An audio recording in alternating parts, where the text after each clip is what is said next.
Hey world, hey universe. Today we are going to talk about something very special, like Valentine's Day special. If I am going to ask you a question, who was your first love? This is like a common question that we are asked, right, with an intent to understand like who was this person whom we had the first romantic inclination with. What should be the answer to this question?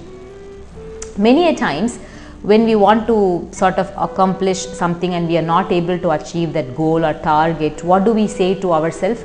We either like end up beating ourselves like to the point of burning out, like we try so hard and then we feel so frustrated, or we give up immediately. And in both these approaches, what do we say? We say like, oh, I am not worthy of achieving this, I'm a failure, I don't deserve this. So this is coming from a point of hating our own self or feeling that we are not adequate enough to be able to achieve this or to deserve this. This also of course comes from the conditioning and all the limited beliefs that gets out deep within ourselves right from childhood.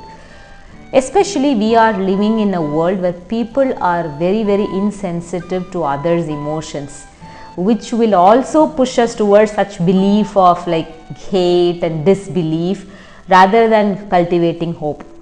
But what if we take an alternate perspective?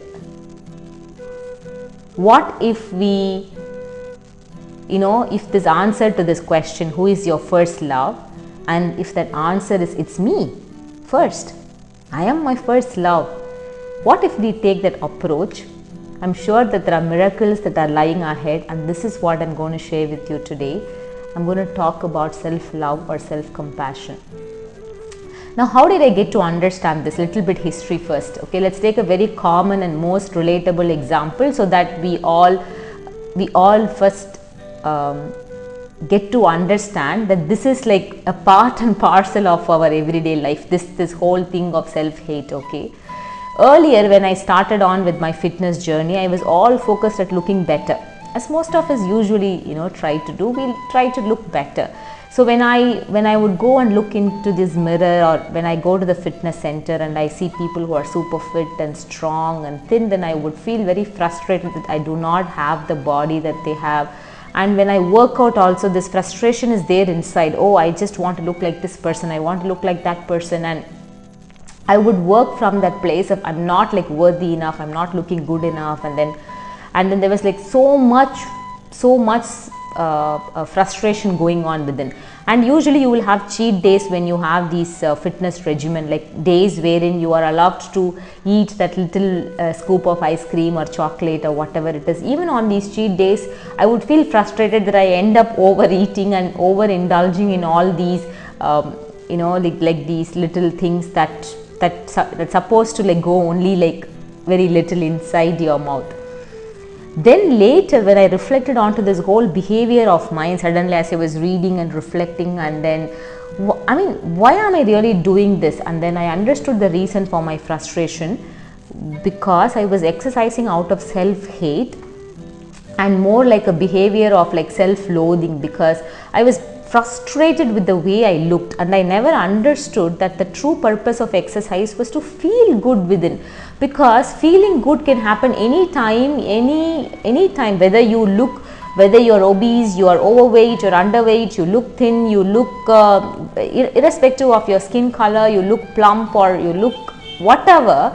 Feeling good is a mindset of accepting your own self as how you are, like feeling that you are complete, you are adequate, you are worthy of receiving all good things, and you are blessed. It just comes from that place, that mindset of accepting your own self as who you are right now at this point of time, and then look at, okay, how can I become a little better? How can I become a little better? But it only comes from the place of self-love, and not coming from the place of self-hate and frustration and comparison with somebody else. And then you do things because you want to feel good, like you want to do that fitness because you want to feel good, because you value the meaning of like having high energy levels, you value the meaning of having good health, you value the meaning of of staying fit and healthy, because your family means the most to you, your loved ones matter the most, and you have to be in like good health so that you are able to take care of them very well. So it basically comes from the deeper meaning of accepting your own self as who you are, like whatever point, like right now wherever I am like totally complete, I am adequate, and that's what is basically the whole idea of self-love is.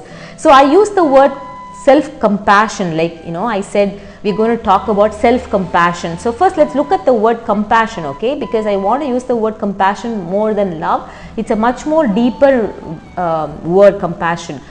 What is compassion basically? Okay, compassion is the ability to respond to our own sufferings with joy, with meaning, with hope, with purpose, and then figuring out a way.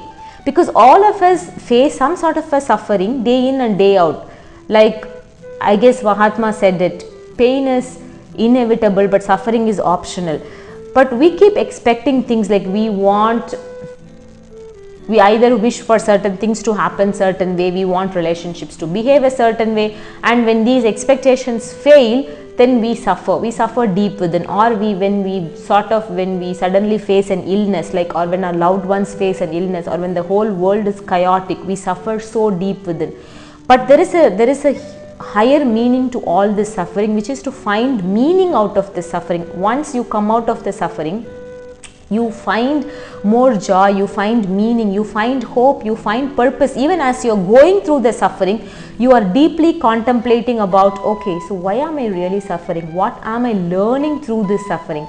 And that's what compassion is all about. It's not about when you suffer thinking that, okay, I am suffering because I deserve to suffer, because I have failed in life, because I have done something wrong, so let me suffer.